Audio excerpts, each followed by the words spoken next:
वेदांत aluminium Deepawali समय उत्सव माध्यम परंपरा को प्रोत्साहित करिछि। एक हृदयस्पर्शी उत्सव माध्यम आनंद आनी वेदांत झारसुगुड़े यार विकासमूलक पदक्षेप माध्यम कर्मचारी महिला उद्योगी और पिलामानंकु एकत्रित करथिला कंपनी।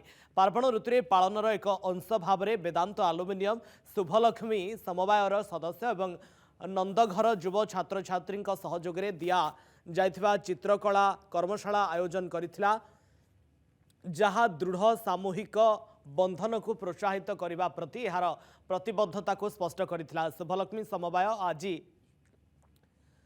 5000 रु अधिक सदस्यों सहित ओडिशार सर्वबृहत स्वयं सहायक गोष्ठी समवाय माध्यम अन्यतम सेहीपरि वेदांत नंदघर हेउछि कंपनीर प्रमुख सामूहिक विकास, जहाँ महिला एवं शिशु विकासर केन्द्र भाव में आधुनिक अंगनवाड़ी सृष्टि करने उपरे गुरुत्व देता है। झारसुगुड़े 175 रु अधिक नंदघर कार्यक्षम हो सारी। जिला प्रशासन सहित 500टी अधिक निर्माण पई एक बुझामणा पत्र स्वाक्षरित होईछि। कर्मशाला रे व्यवहृत दीपगुड़ी को वेदांतर जीविका पदक्षेप वेदमूर्तिका अधीन टेराकोटा कारीगर मानक द्वारा हस्तशिल्प करा जायथिला। एही दीपगुड़ी को वेदांत कर्मचारी स्वेच्छासेवक शुभलक्ष्मी समवायर महिला एवं वेदांत नंदघरर पिलामाने कलात्मक भाव में रंग एवं सजाइथिले।